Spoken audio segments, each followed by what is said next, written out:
Lott Cary was one of the first American missionaries to go to Africa.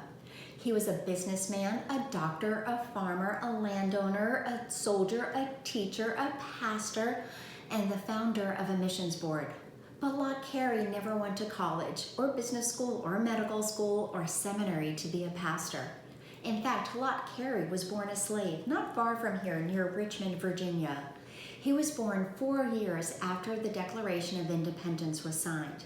But most slaves never had an opportunity to enjoy their own independence. But God had a special plan for Lott Cary's life. And as we learn about it, we can be thinking about Jesus' words. With people, this is impossible. But with God, all things are possible. Lott grew up in a family that loved Jesus. While his parents worked on the plantation, his grandmother shared with him how much she desired that people in Africa could learn about Jesus' love for them. Lott's father took him to church and taught him to honor God with his life. But when Lott was 24, he was taken from his family and sent to work at a tobacco warehouse.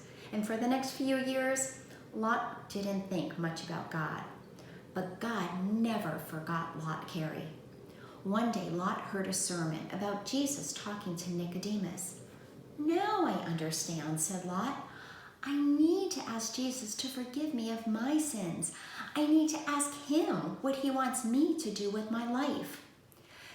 Lott Cary was ready to submit to God, and now God could show what he could do with a life completely yielded to him. Lott was a changed man. His bosses at work noticed what a hard-working person he was and how careful he was. They gave him extra responsibilities, and they gave him extra tobacco to sell. In time, Lott was able to buy the freedom of himself and his family. He could buy a house and a small farm. The pastors at Lott's church noticed what a great leader he was and how he desired to tell other people about Jesus. They trained him to be a preacher, and on Sundays, Lott went to different slave plantations to teach them about Jesus. Now, this was back before slavery was abolished, and white people could not agree how to treat black people. Some wanted slavery, some wanted to end slavery, but many didn't want freed slaves to live here. Slave owners were concerned that their own slaves would work to achieve their own freedom. And so some people came up with an idea. It was called the Back to Africa movement. The idea was to buy land in Western Africa and allowed freed slaves to move there. And it could also be a place where rescued Africans on slave ships could be sent to live. We know now that this was not the most dignified way to treat the freed slaves. And it certainly wasn't the right thing to do to the native people who were already living there in Africa. But some church leaders thought, if we have a colony in Africa, this could be a way we could teach Africans about Jesus. And Lott agreed. Lott could have stayed in Richmond. He was well respected, he had a good job, he had his own home and a farm. Or he could risk his life to go to Africa to tell people there about Jesus. Lott thought of Jesus' command to share the good news. He knew that one day we're all going to have to stand in front of Jesus to give an account for our lives. On his last sermon before he left, he said, "I feel it is my duty to go. The Savior may ask, 'Where have you been? What have you been doing? Have you endeavored to the utmost of your ability to fulfill the commands I gave you? Or have you sought your own gratification and your own ease regardless of my commands?'"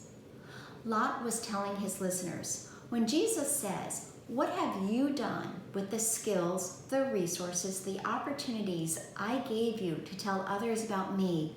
What are you going to say?" Well, Lott risked his life, and he worked tirelessly to set up the new colony of what became Liberia and to share Jesus with the new colonists and with the Africans who lived there. He helped negotiate peace between the new arrivals from America and the Africans who lived nearby. He taught the colonists how to set up their own farms so that they could eat. He learned from the few doctors who came by, and at times he was the only person who could take care of the hundreds of colonists as they became sick when they landed in Africa. He gave up his own salary as a missionary to pay for teachers and buy school supplies. Lott was a brave and skillful leader, and he used every opportunity to share Jesus with the colonists and with the Africans. Lott Cary gave his all for Jesus. Will we?